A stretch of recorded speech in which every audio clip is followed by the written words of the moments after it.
I do like this bumper music. I do like it, and I guess it's like, the host's option here. I like this bumper music in the 10 o'clock hour. I'm Kevin Wade. I'm sitting in for the great Jake Smith in today's edition of Delmarva Live, 17th of December. I'll be here until noontime. Then Dan Bongino comes in. He's a great guy if you ever meet him. I mean, he's the real deal. He is who he is. And he only throws fastballs. And then Mark Levin comes in, and he educates, and he illuminates, and he's been doing it for years, and he has a distinctive voice. And, what does this mean? It means that, between Mike kind of, warming up the tower in Dark 30 until 9 p.m. Eastern Time, 92.7, 98.5, Talk of Delmarva has live content the whole time. It's not spam in a can. And one nice thing we can do with live content is we can have interesting guests come in and talk with us. And right now we have an interesting guest, 20 years old, young man out of the Milford area, I believe. He's going to tell us more about himself in a second. Ethan Lang, I heard him at a Rail Splitters meeting. Rail Splitters are kind of a loose conservative group, no direct affiliation with Republicans or anyone else. Makes life a little bit easier at times. We have a wide range of speakers about once a month. It's up in the other end of the state. If you ever have a chance to get up there one night when they have the monthly get-togethers, it's half social, half information. Quite good, the Rail Splitters. And they had this young voice, Ethan Lang, this month, and I heard him speak, and I was impressed. I was very much impressed with him, and I think we should keep our eyes on him. And with that, I'm going to welcome him to Delmarva Live right now. Ethan Lang, welcome to the Talk of Delmarva. Thank you, Mr. Wade. I appreciate it. Thank you. Tell our audience a bit about yourself and a bit about your political views. I will do. So my name is Ethan Lang. I'm born and raised in Delaware. I currently live in West Milford. I'm a Dartmouth student right now, so I currently go to school at Dartmouth. I'm actually home doing an internship, but in January I will be returning to Dartmouth. But I graduated from Milford High, class president, very involved in the community, and so that kind of led me to a point now where I'm really interested in the local politics. And so I have a plan for the state known as the Deal for Delaware, in which I think we as people can get together and coalesce behind a set of ideas to turn things around in the state of Delaware right now. How did you come to, we'll talk about your plan, because at the age of 20, it is somewhat unusual that someone has a plan for an entire state. But before you introduce that, how did you come to your present political views? Why aren't you running wild in Portland with Antifa, for example? That's not my style. No, I had a great family, a great father who really put into me, the values of service and, caring about my community, being involved in my community, and teaching me about, the greatness of this country, the greatness of our Constitution, our values. And, I had a great education. I had great opportunities. And I learned firsthand that someone can do great things with will and determination. And government gets in the way of that. And so I believe very heartily that, we need to limit government and we need to expand opportunity for individuals. The individual should be the driving force in this country. It should not be Dover, or it should not be Washington. I think you have perfectly captured why people are conservatives. They want to be left alone to live their life. They want to succeed. They want to see everyone else succeed. And we know that doesn't come from waiting in line for the government man to do us a favor. Now, Ethan, tell us about your plan for Delaware. So it's called the Deal for Delaware, and is a legislative policy agenda in lieu of the Contract for America. It is based on 60% issues. And the whole goal of this is for moderates, Democrats who are frustrated, independents who haven't voted for, Republican candidates in maybe a decade or two, people who are ready for an alternative, it is to give them one. It is to say Republican candidates are not evil. We're not caricatures. We have real ideas, and we have good policies that can have great effects on this state. Because I'll tell you right now, the party in charge, they're running the state into decline on nearly every metric. I mean, there is not one metric where I'm confident in this state of Delaware. I'll give you a great one. Go ahead. In 2018, when most states were having, economic dividends from our economic recovery, Delaware had an increase in the poverty rate. Yeah. That's not acceptable to me. In the decade between 2009 and 2019, Delaware's average private industry wage went above the national average to below the national average. Yep. And in the same period, we suffered through 5 recessions compared to just one in the nation.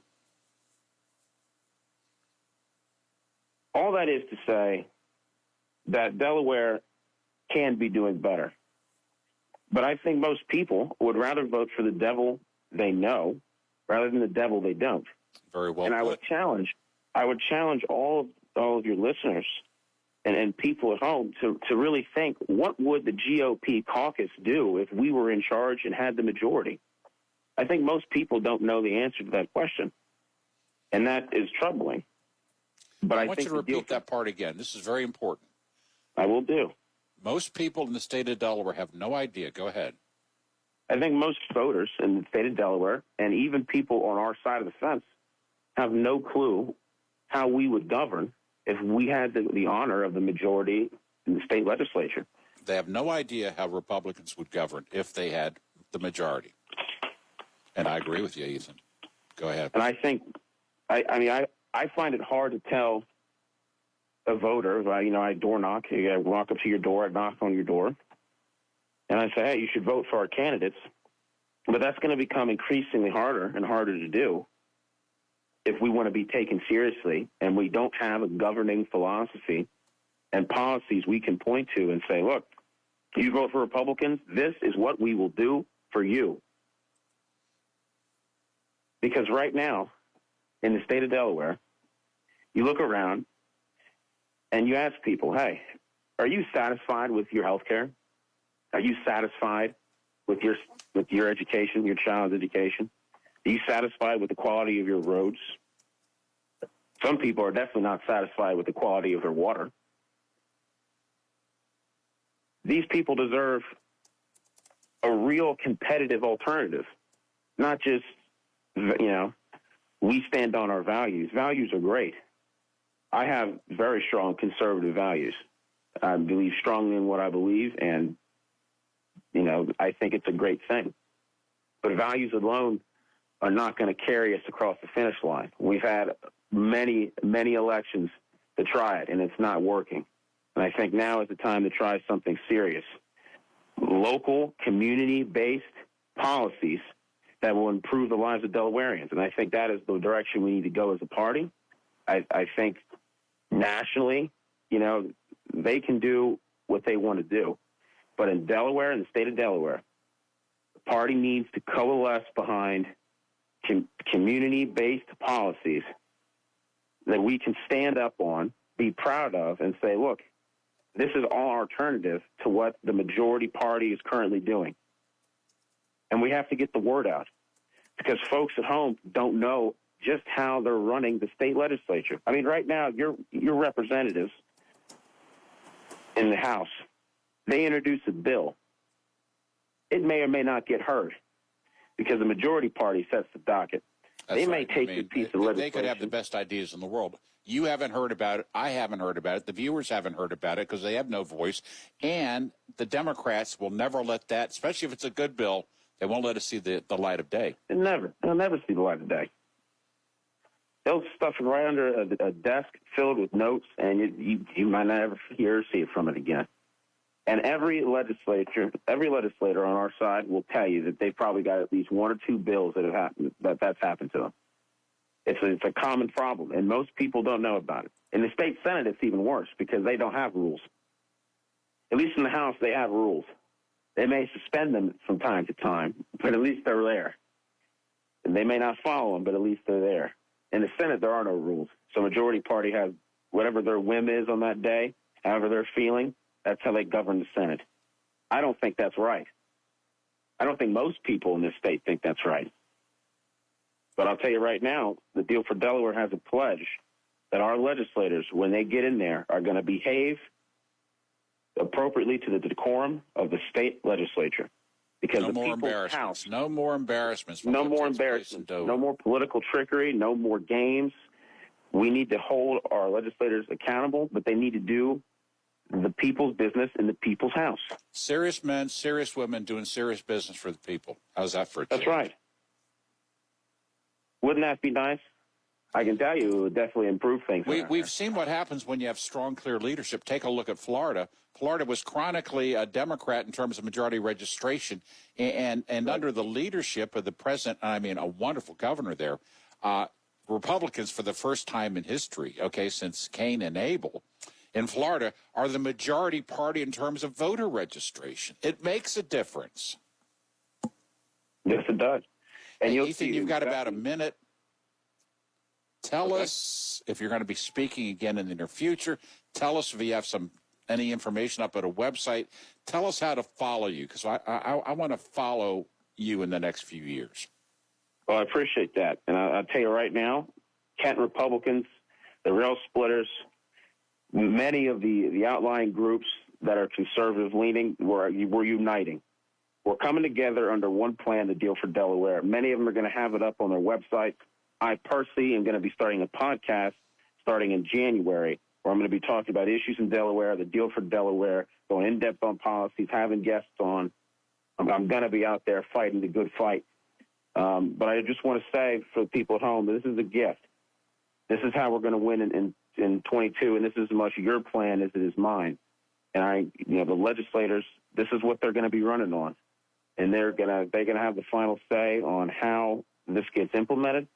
But I'll tell you right now that the work is already being done, and many of the bills are already written. So we're ready to start in 22, and I think we've got a good chance of flipping some seats. Ethan Lang, thank you for spending a few minutes with us this morning. You do well up at Cornell, and you make sure you come back home and help Delaware. God bless. Merry Christmas to you and yours. And my name's Kevin Wade. I'm sitting in for Jake Smith. You are listening to 92.7, 98.5, The Talk of Delmarva. We'll be right back.